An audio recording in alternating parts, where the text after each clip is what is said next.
With a piece of wood, Nicholas Prosper films himself rehearsing his dream of carrying out the biggest massacre of the 21st century. On Friday the 13th of September last year, he started his plan. This is the 19-year-old on CCTV leaving his family home. Moments earlier, inside their flat, he had shot and killed his mother, brother and sister.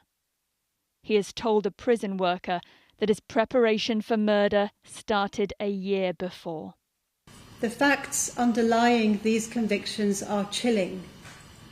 For about a year after leaving sixth form college in Luton, where you were failing to work towards A-levels, you planned a school shooting on a scale that you hoped would make you globally notorious. You aimed for 34 deaths, one more than the deadliest school shooting of recent times in the United States of America. In September 2023, Prosper booked a session at a shotgun range, but never showed up. The following July, his internet search history showed he looked up his old primary school and previous mass shootings. A month later, he made a fake firearm certificate. This is what he used to buy a shotgun and 100 cartridges from a private seller who met Prosper for the sale in Luton. Here he is, bringing his new purchase back into his flat. The next day, in the early hours of the morning, he killed his family, and a neighbour called 999. Sorry, I'm a bit riled. Upstairs, just gone up to knock on the door, sorry. And I had a massive bang, sounded like a gunshot. But that wasn't supposed to be the end of his rampage. Afterwards, he planned to go to a local primary school and murder 4-year-old pupils as they sat in assembly. You carried out reconnaissance at the school and captured images of the staff and pupils from the school's website.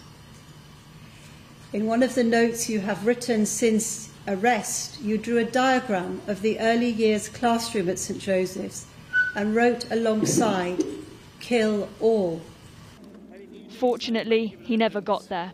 Officers stopped him in the street after he gestured to a police car and he was arrested. I think we've got the offender. Tell me about that blood on your hands. No comments. Was it yours? No comments. Or was it from your mum, brother and sister? No comments. Why did you have blood on your hands? No comments. The judge said that words like heartless and brutal are insufficient to describe the horror of Nicholas Prosper's crimes, as she sentenced him to a minimum of 49 years in prison today. Ellie, Pitt, ITV News. Our correspondent Sejal Karia is at Luton Crown Court. Such a chilling case. Take us through what happened in court and the atmosphere in court. Yes, well, throughout the sentencing this morning, Nicholas Prosper sat in the dock with his head bowed and his hands blocking his ears. And when the judge asked him to stand for sentencing, he refused, hunching over even further into his chair. His father, Raymond Prosper, quietly sobbed throughout the proceedings which had been delayed by an hour and a half because Nicholas Prosper refused to come to court.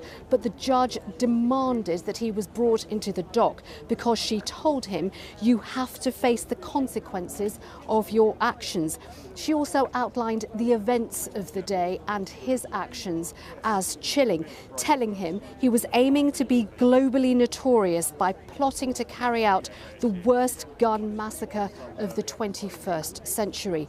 She outlined how the teenager had called his old primary school, St Joseph's, a year before the murders to find out the daily timetable and daily activities of the children, and that in notes he'd made after the arrest, he had drawn a diagram of children and classrooms with the words "kill all." Sentencing him to 49 years, the judge told him he was so dangerous he may never be released from prison.